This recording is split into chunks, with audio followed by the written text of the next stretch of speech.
Bonsoir à toutes et à tous, bienvenue dans le JT de la semaine, votre rendez-vous hebdomadaire avec l'actualité. Vous l'avez peut-être manqué, voici ce qu'il ne fallait pas rater ces 7 derniers jours. La semaine a commencé avec le mouvement social qui secoue la Sor Martinique. Depuis déjà 8 semaines, les salariés sont mobilisés. De nouvelles négociations devaient se tenir lundi, mais elles ont été avortées. En cause, l'intervention, selon les médiateurs, des avocats de la Sor dans le conflit. Jean-Marc Carteron a recueilli les précisions de la CGTM et des médiateurs. Nous avions rendez-vous ici aujourd'hui à 10h30 avec les médiateurs. Je rappelle que la médiation est une initiative de la direction de Sor. Et aujourd'hui, nous nous retrouvons seuls. Nous n'avons pas d'accord signé, ni transaction, ni protocole, quoi que ce soit.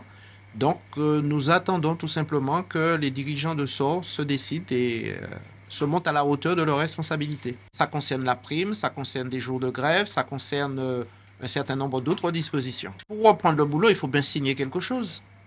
Et si on ne peut pas signer, si on n'a pas en face de nous d'interlocuteurs, donc on espère bien que la Sor va se décider. L'aspect de la médiation a changé parce que nous avons une éthique en tant qu'association des médiateurs de la Martinique. C'est-à-dire que quand on opère sur une médiation, nous souhaitons avoir la main complète de la médiation. Il se trouve que depuis 1 ou 2 jours, il y a des conseils qui sont intervenus dans la médiation et nous n'avons plus la possibilité de faire une médiation en toute sérénité. Il appartient aux parties en conflit de décider s'ils veulent continuer au sein d'une médiation ou s'ils veulent continuer avec leurs avocats au sein d'une transaction. Ce n'est pas du tout la même chose. Donc s'ils veulent continuer au sein d'une médiation, nous sommes capables tout à fait de reprendre la médiation. Mais s'ils veulent continuer avec une transaction, nous ne pouvons pas faire parallèlement transaction et médiation. Ça n'est pas possible.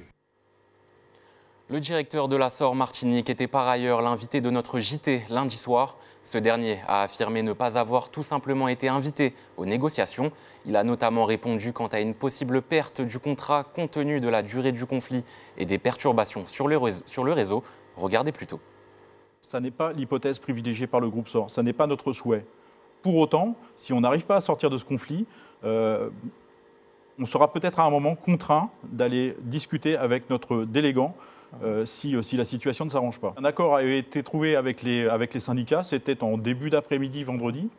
Et puis les syndicats et la direction du groupe Sor ont fait intervenir leurs conseils pour rédiger les différentes pièces pour solder ce conflit. Et à ce moment-là, les organisations syndicales se sont rétractées et n'ont plus souhaité signer de protocole de fin de conflit, ce que nous déplorons ce soir. Toujours lundi, c'est l'activité sismique sous la montagne Pelée qui a retenu l'attention. Les scientifiques ont enregistré une nette augmentation du nombre de micro-séismes, une situation qui inquiète certains habitants du Nord, mais l'Observatoire volcanologique et sismologique de la Martinique a tenu à rassurer. Pas de situation alarmante à ce stade. Reportage. La montagne Pelée se réveille-t-elle? Depuis plusieurs jours, les scientifiques enregistrent un nombre de séismes inédits dans l'histoire des mesures. Presque 5000 micro-séismes ont été relevés par l'Observatoire volcanologique et sismologique de la Martinique. Mais est-ce plus inquiétant qu'habituellement? Je dirais que non. Ce qui se passe, c'est qu'on a un volcan qui était endormi. Donc on n'avait pas enregistré de signes d'activité. Maintenant, le moindre soubresaut du volcan attire notre attention. Et c'est ce qu'on est en train de faire. On est en train d'isoler, de détecter les événements qui sont hors activité sismique classique, donc au niveau de la zone de subduction qui se trouve au large de la Caravelle, pour se concentrer sur ce qui se passe sur la Pelée et justement identifier ce type de signal qu'on enregistre avec nos instruments qui sont implantés sur la Pelée. L'OVSM dispose justement de 60 capteurs sur tout le territoire, dont 10 sur la montagne Pelée. À chaque mouvement, les courbes sont analysées par les scientifiques, qui sont d'ailleurs plus attentifs depuis quelques jours. Alors on reste sur des événements qui sont pas des très grandes magnitudes, mais on a eu déjà presque une dizaine d'événements sismiques de magnitude proche ou légèrement supérieure à 2. Et en fait, un séisme de magnitude 2, c'est un séisme qui pourrait être potentiellement légèrement ressenti par les habitants qui habitent autour du volcan ou par des randonneurs qui seraient en train de se promener sur la montagne Pelée. Donc ça, c'est aussi une évolution de ce qu'on a observé. On n'est pas sur des événements de très forte magnitude, mais des magnitudes qui commencent à être significatives et qui pourraient générer du ressenti. Pour le moment, ces séismes ne sont pas ressentis par la population et les évolutions sont surveillées de très près par l'Observatoire. Mais une question trotte dans toutes les têtes. Faut-il commencer à s'inquiéter ? Peut-être que l'activité actuelle va décroître. En tout cas, peut-être qu'elle va augmenter. En tout cas, à court terme, à très court terme, pour nous, le risque d'une éruption, elle est faible à très faible. Voilà, mais vu la situation actuelle, on ne peut pas complètement exclure une évolution marquée de cette situation dans, on va dire, à moyen terme, d'ici quelques semaines, quelques mois. En tout cas, on suit ça avec vigilance et c'est important que la population soit consciente qu'elle vit autour d'un volcan qui est un volcan actif. Rien d'alarmant pour l'instant, mais un rappel silencieux que la Pelée est toujours là et bien active. Mardi, c'est une inquiétude grandissante qui a été mise en lumière, l'augmentation des agressions visant les personnels soignants, des violences verbales mais aussi physiques subies aussi bien au CHU que lors d'interventions à domicile, une situation qui inquiète de plus en plus les professionnels de santé, certains allant jusqu'à qualifier leur profession de véritable métier à risque. Un reportage signé Jean-Marc Carteron. De plus en plus de médecins et soignants dénoncent insultes, menaces et parfois coups. Ces agressions bouleversent leur quotidien. Infirmière depuis 10 ans, Lisa Agatine en témoigne. Pour elle, soigner est désormais un métier à risque. En allant chez une patiente un matin, la famille, il y a eu un désaccord sur une prise en charge et elle s'est fait agresser physiquement et verbalement. Donc j'ai dû l'accompagner dans le dépôt de plainte en gendarmerie, dans l'arrêt des soins, la marche à suivre et le fait qu'il faille aussi porter plainte au niveau du Conseil de l'ordre. Mais ça arrive plus fréquemment qu'on ne le croit et malheureusement, toutes les agressions ne sont pas signalées. David et Aurélie effectuent des transports sanitaires. Un simple trajet vers une consultation ou une dialyse peut vite tourner au cauchemar. Entre patients parfois difficiles et automobilistes agressifs, ils doivent affronter insultes et comportements dangereux au quotidien. Je lui explique qu'on a un garçon à récupérer, pas loin, peut-être à 2 minutes. Alors là, la dame, elle s'est énervée dans la voiture. Elle a dit que c'est pas possible, qu'elle veut rentrer chez elle directement, de laisser l'enfant là, en fait. Et du coup, c'est monté en cacahuète, il faut dire les choses, parce que moi, je ne peux pas accepter ça. Alors, je lui ai dit non, clairement. C'est pas évident sur la route parce que, des fois, ça se passe mal et tout. Mais on fait avec. Chaque jour qu'on se lève, on se dit, on va affronter un combat. Des textes de loi protègent les soignants contre les agressions verbales ou physiques. Mais encore faut-il que les victimes portent plainte et aillent jusqu'au bout de la procédure. Il y a des sanctions pénales qui sont prévues.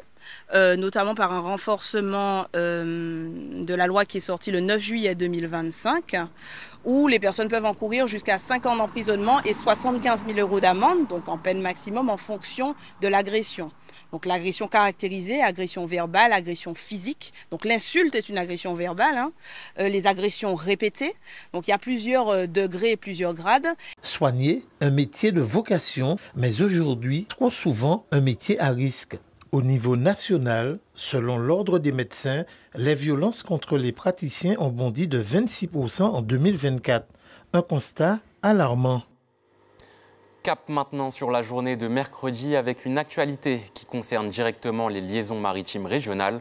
Les rotations de l'Express des îles qui assure la traversée entre la Martinique, la Guadeloupe, la Dominique et Sainte-Lucie sont actuellement à l'arrêt. En cause, une panne moteur sur l'un des navires de la compagnie, tandis que le second est toujours en révision. Aucune communication n'avait été faite auprès des voyageurs, contraints de s'adapter tant bien que mal à cette interruption soudaine. Reportage.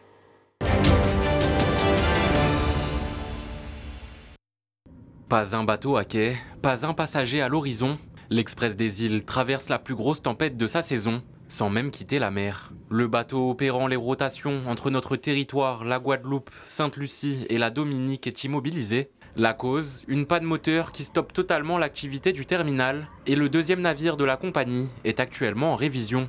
Les seuls voyageurs rencontrés sur place n'ont pas été prévenus et se sont déplacés suite à des publications sur Internet. Les lignes sont fermées jusqu'au 11 octobre, mais ils ne proposent pas de solution pour les gens qui sont sur place. Voilà. Et donc, on venait pour voir si c'était possible de trouver une solution, parce que forcément, on ne sait pas s'il y a d'autres bateaux possibles. Donc voilà. Et là, on nous a dit qu'on devait envoyer un mail pour avoir un remboursement. Mais voilà, pour le moment, on ne sait pas comment on va faire pour aller jusque Sainte-Lucie. Donc voilà un peu notre matinée, quoi. Un terminal complètement désert et une incertitude qui règne chez les passagers ayant déjà réservé. Pour le moment, seul un coupon est remis aux usagers, mais aucune information n'est transmise. Un casse-tête pour ceux qui ont déjà planifié leur voyage. En fait, on a une réservation à Sainte-Lucie au niveau logement et voiture, mais on n'en a plus ici en Martinique, donc le but ce serait d'arriver à Sainte-Lucie, on ne sait pas encore comment, etc. Donc en difficulté du fait qu'on a déjà payé le bateau ici pour aller à Sainte-Lucie, mais qu'on n'a pas d'autre solution pour y aller pour l'instant. On s'est rendu compte qu'on n'avait pas pris d'annulation parce qu'on ne pensait pas qu'il pouvait arriver ça, mais du coup, voilà, pour le moment, on est sans solution. Mais après, ça ne nous met pas non plus en énorme difficulté, mais c'est vrai que c'est ennuyant, quoi. La question des ressortissants de Sainte-Lucie et de la Dominique se pose également. Les voyageurs venant de ces territoires peuvent aussi se retrouver en difficulté suite à la réglementation en vigueur. Contactée dans la journée, l'entreprise en charge des traversées n'a pas donné suite à nos demandes d'interview. Toujours mercredi, une conférence de presse tenue à la Maison des syndicats a mis en lumière une étape cruciale dans le dossier du chlordécone. Pour la première fois, 12 avocats venus d'outre-mer et de Paris plaident en appel pour demander l'annulation de l'ordonnance de non-lieu et la réouverture de l'enquête sur l'empoisonnement. Diana François-Eudoxie y était. Après une plainte initiale datant de 19 ans, les 22 et 23 septembre dernier, à la Cour d'appel de Paris, c'est la première fois qu'une douzaine d'avocats de Martinique, de Guadeloupe, de Guyane et de Paris plaident afin d'annuler l'ordonnance de non-lieu et réouvrir l'enquête de l'empoisonnement au chlordécone. Nous avons ainsi démontré que la prescription ne pouvait pas être retenue dans ce dossier. Non seulement parce qu'il y a eu plusieurs événements dans ce dossier, qu'il y a eu notamment des documents perdus. Enfin, il y a eu des événements qui peuvent justifier que la prescription ne peut pas être prononcée aujourd'hui. Les Martiniquais et les Guadeloupéens subissent encore aujourd'hui les conséquences du chlordécone. Donc c'est notre raison pour démontrer qu'il n'y a pas de prescription. Et puis l'autre argument, c'est de dire qu'il n'y avait personne à poursuivre. Mais bon, ça c'est encore un autre argument qui, à notre sens, ne tient pas la route. Un document du ministère du Travail datant de 1988 a également été mis en avant. Il permet de réfuter la thèse de l'ignorance de la dangerosité du chlordécone à l'époque. Le ministère du Travail, par circulaire, recommandait aux employeurs dont les salariés utilisaient des pesticides, dont cela, c'est le chlordécone, de prendre des précautions d'usage. La question qui se pose, c'est que la thèse qui est développée aujourd'hui par le parquet et aussi par ceux qui ont utilisé le chlordécone, c'est qu'ils ne le savaient pas. Le dernier rapport de l'ONU sur la question des droits de l'homme apporterait aussi des outils qui pourraient servir aux avocats. Des éléments qui nous laissent à penser que dès lors qu'on a la volonté de mettre en avant la santé des personnes, la santé des individus, l'intérêt public, on peut aller jusqu'à légiférer et revoir les lois qui régissent les délais de prescription. Ce document vient nous dire que nous avions eu jusque-là raison de sortir de nos eaux Martinique-Guadeloupe, d'aller plus loin. Le collectif d'associations Lionnage Poudé Polymatinique fait notamment appel à la solidarité des Martiniquais afin de subvenir aux besoins financiers de ces procédures judiciaires. Les choses sont dépaysées en France, donc il faut que les avocats se déplacent.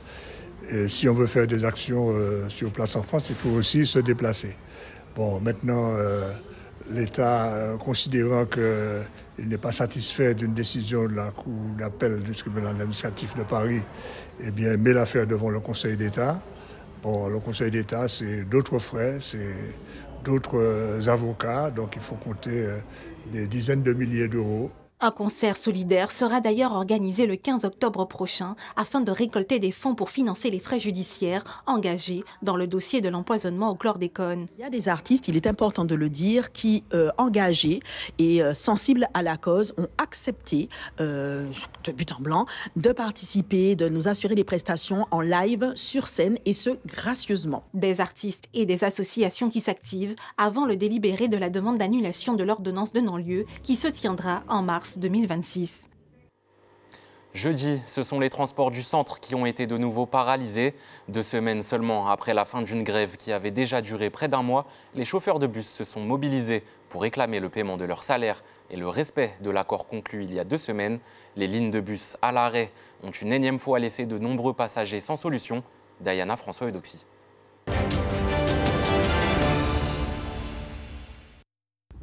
Les bus du centre, de nouveau à l'arrêt, 2 semaines après la fin d'une grève qui avait duré près d'1 mois.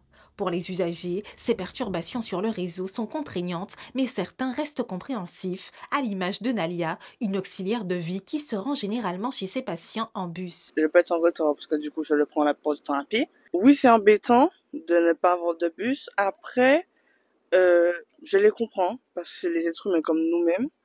Nous, déjà, on galère avec la vie chère, avec les courses qui sont chères, etc. Eux, ils galèrent parce que eux, ils n'ont pas de paye et ils continuent à exercer leur métier alors qu'ils n'ont pas de paye. Pour les usagers, surtout les personnes âgées, j'y pense souvent et c'est dommage. C'est vraiment dommage. Parce que ça fait quand même 2 fois là dans le... Hein, donc ça pénalise un peu. Après, ils ont leur raison. Mobilisés depuis hier, les chauffeurs de bus de plusieurs opérateurs comme Cetrac et Transurbain réclament leur salaire et le respect d'un accord pris il y a 2 semaines avec Martinique Transport. Ils proposez-nous de signer en fin de conflit, que nous signions, que nous tombions d'accord. Ils ont versé 3 mois, je vais bien préciser, 3 mois en avance pour que nous ne pas arriver trouver que nous avons des problèmes là. Oh, que je dis jour, nous avons que, au fait, Martinique Transport, je ne vais pas dire c'est mon quoi, Martinique Transport, pas de chaîne à promesse. Nous avons dit ça encore, nous avons dit ça, nous n'y marre, nous sommes des pères et des mères de famille, nous pouvons vivre convenablement. Les directions des différents opérateurs impactés, comme la Cetrac, subissent et attendent également le paiement de l'autorité en charge du transport. Des retards de règlement qui seraient dus à la transition vers un nouveau marché. On n'a pas de conflits sociaux avec nos salariés. Ça se passe bien. Nous sommes simplement dans une situation où nous sommes dans l'incapacité de payer nos salaires parce que nos factures ne sont pas payées. Parce que quand vous avez un nouveau marché, ça demande déjà les formalités tout court, et comme c'est nouveau, au niveau de la PRI, il y a beaucoup plus de contrôle, et une fois que tout est contrôlé, à ce moment-là, c'est mis en paiement. Alors, les mois d'après, ça va plus vite, parce que comme tout est déjà en place et que ce sont des marchés qui sont établis, les entreprises sont identifiées, le traitement va plus vite. Mais au démarrage, effectivement, il y a du retard. Donc, je pense aussi que c'est l'une des raisons aussi qui explique les difficultés dans lesquelles nous sommes actuellement. Contactée par nos soins, la direction de Martinique Transport n'a pas souhaité s'exprimer. Si près d'une 50aine de lignes sont à l'arrêt, le réseau du BHNS a circulé normalement aujourd'hui. Toujours jeudi, c'est le SMTVD, cette fois, qui a été impacté par une nouvelle mobilisation syndicale. Les agents ont déposé un préavis de grève pour dénoncer le non-respect du plan annuel de titularisation, le blocage des évolutions de carrière, ainsi que des conditions de sécurité et de santé jugées insuffisantes. En conséquence, la collecte des déchets était à l'arrêt. Les précisions recueillies sur place par Diana François-Eudoxy. Notre préavis de grève est composé de 5 sujet, c'est la titularisation. Pourquoi? Parce que on avait un plan de titularisation, plan annuel de titularisation qui n'a pas été respecté. La ligne directrice de gestion pour la carrière, pour les grades, tout ça, ça se fait les grades, mais la carrière est bloquée. Il y a tout un tas de blocages puisqu'on n'a pas d'entretien professionnel. Ça fait déjà 6 ans. On a aussi sur la sécurité et la santé. Et puis, il y a des décrets sur la titularisation, les changements de grade, changements de poste. Il y a tout un tas de problèmes qui n'étaient pas ou qui ne sont pas encore réglés. L'impact, c'est que les déchets seront collectés puisqu'il n'y a pas d'exitoire. Et aussi l'USDND, c'est un centre d'enfouissement qui est bloqué et que aussi c'était un endroit où on pouvait mettre des déchets ultimes, mais c'est toujours des charges. Et c'est pour cela qu'il y a toujours les feux, puisque rien n'est respecté en enfouissement.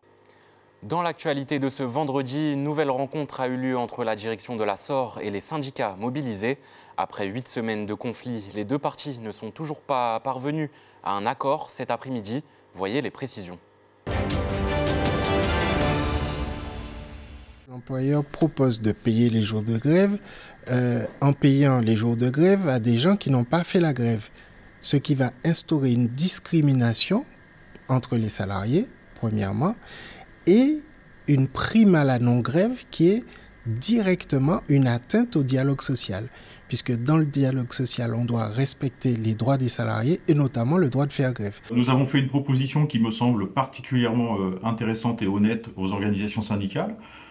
Nous l'avons communiqué par voie de communiqué de presse hier que vous avez dû recevoir.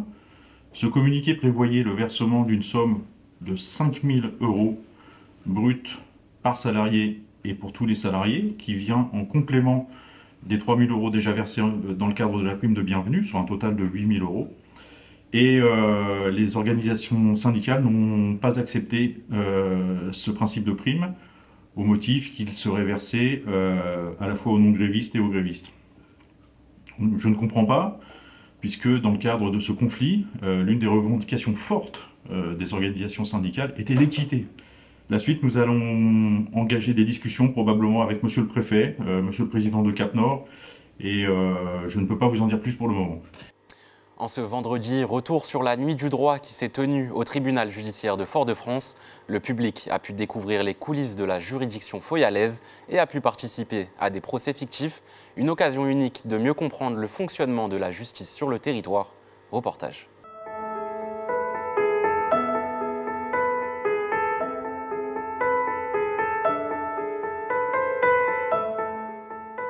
C'est une nuit bien spéciale au tribunal de Fort-de-France. Ce soir, les visiteurs sont autorisés à visiter cette institution et découvrir les rouages de la justice.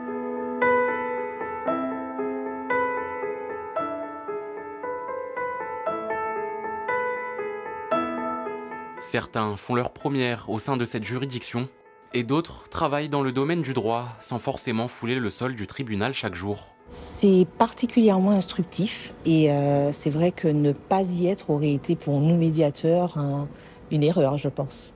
Nous sommes en tout cas rentrés dans une partie des coulisses du tribunal et c'est vrai que ce qu'on ne voit pas de l'extérieur, on le découvre et c'est très enrichissant.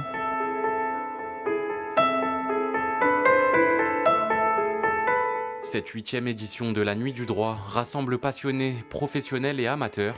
Au programme procès fictifs, visite du palais et une projection débat autour d'un documentaire justice. Le mot d'ordre, comprendre le fonctionnement de chacun. Pour nous permettre de mieux comprendre les rouages, le fonctionnement des institutions, des procédures, de vivre au quotidien ce qui est l'organisation de la justice et bien entendu, de façon très large, nous permettre de mieux appréhender les choses vis-à-vis des personnes que l'on reçoit, en particulier en médiation. Vous passez donc une belle soirée, ce soir. Très belle soirée et je répète, je reprends le terme de ma consoeur, instructif cette soirée et bien entendu pertinente pour nous autres par rapport à notre métier. Un événement qui aura attiré plus d'une 50aine de personnes qui ont su apprécier les explications du procureur ou encore d'avocats. Une occasion unique de se mettre le temps d'une nuit dans la peau d'un juge ou d'un juriste et de découvrir les coulisses de la justice française.